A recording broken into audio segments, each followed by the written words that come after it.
Welcome to the Pheasant in Newport. We're getting ready for the World Cup 2014 in Brazil. How do we make sure we've got a good view? Okay, the things we found over the years, obviously been at this pub 21 years and we've seen quite a few World Cups, from the first one in '94 when Ray Houghton scored for Ireland against Italy and we weren't there, is the fact that we've had to get large numbers of people in front of TVs. And to do that, we have to have them placed in the right places to suit my pub and your pub. But each pub is different and we have different problems. I have an advantage that we have a big beer garden where we've got two very big tellies, a 60-inch and a 50-inch out there, and we make it like an amphitheatre. How do you get a better view when you've got lots of furniture in your pub? Okay, we have to take furniture out for these bigger events. We've got a pool table which generates a lot of revenue most of the year, well all the year apart from this event where we don't want it because it takes up a lot of space where people can stand, enjoy watching the football and enjoy drinking my products, which is very important to us all because we're ready to make bottom line, don't we?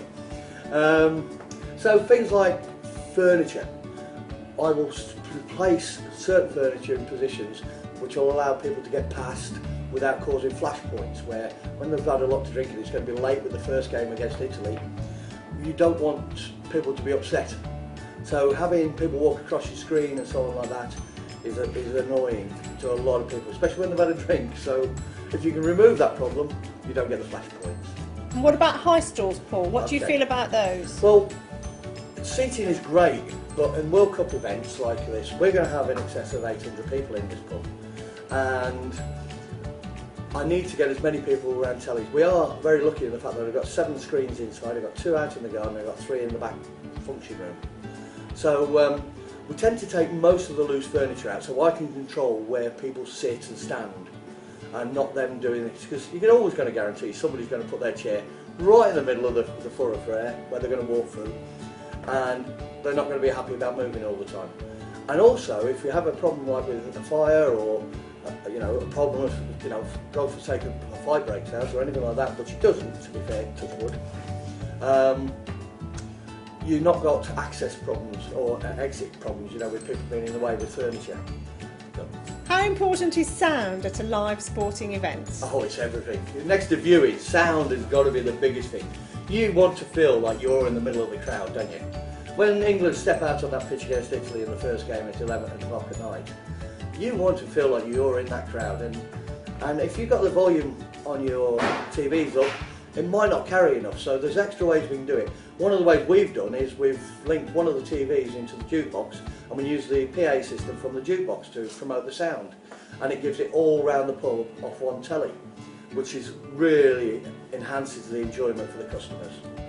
Paul, what are your 3 biggest tips you could give us about running events during the World Cup? Okay, yeah. Well, what I found in the 21 years I've been here and the other pubs I've had before is, first of all, you've got to have viewing. You've got to have the good access to your TV so people can see the action unfolding in front of them.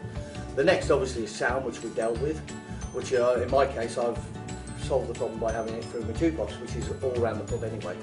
And it's very little to do it. So it's a cable from the TV into the jukebox through the thing. And then the best is just the atmosphere. You just got to go with it, and it really is. It's what it's all about.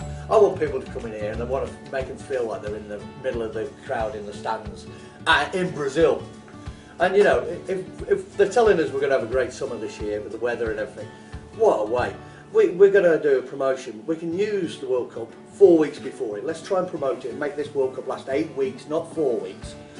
We're going to do a promotion where we have a director's box, and it's on one of the screens outside. We have 2 bench seating which can hold 8 people. And right in the middle of the 2 benches we put a fridge with a case of beer in it.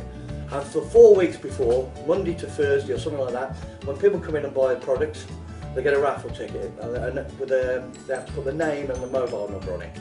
And then they go into a tombola, and the first game of the World Cup, which is on the Thursday, I believe, the 12th, we're going to draw the tickets out for the 3 matches, the group matches for the director's box. And the people who win it will be able to invite 7 of their friends with them, and they will have the best seats in the house. They will have the fridge with the beer in, and then they get their own selection of food.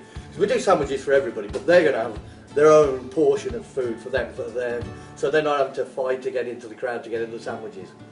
but that's going to make me busy for 4 weeks before the World Cup, on top of the World Cup, and that's, you know, that's what we need to do. We need to think out of the box a little bit, and we need to promote and be ready for this event. We've got other events in the year, but this is going to be one that is real big crowds. How big, in terms of sales revenue, do you expect a World Cup night to be? Well, in the past, the experience with what I've found is that the first game, you've got to be ready, because we do double our busiest night of the year for the rest of it, you know, and it doesn't get any better than that. And if you hit it running, then, and the atmosphere will sell itself after that. But you've got to have all those three parts: the atmosphere, the viewing, the sound. You've got to have it right. And if you do that, you've got, you know, it's a license to print money for us. You know, it's one of those times of the year that you just sit back and hopefully let it happen once you've done all the work for it. Well, what things have you got to consider about staffing during the World Cup? Okay, obviously we do sandwiches at half time, free from the customers, and staffing, really we staff for about an hour before the game. We staff everything up, so we'll have about 7 or 8 staff on for the matches itself. But obviously every pub's different, and you know, you have different requirements. Obviously during the day I'm going to be making sandwiches all day, so I'll have staff in for that, and I'll have staff so I can have a break before it goes, and then I'm available all the way through the match, and all my staff are on the bar at the same time, and customers will get served quicker, and you can take more money off them, and they don't get aggressive because of having to wait. They're all going to have to wait at some point in the World Cup, because with that number of people we can only serve so quick, but you do have to get enough staff to make sure it's worthwhile for everybody. How are you going to evacuate your pub during a busy World Cup event? Okay, first and foremost, I make sure all my exits are well marked, which you have to do for fire regulations. The other thing is to make sure that your staff know where you want to lead people out.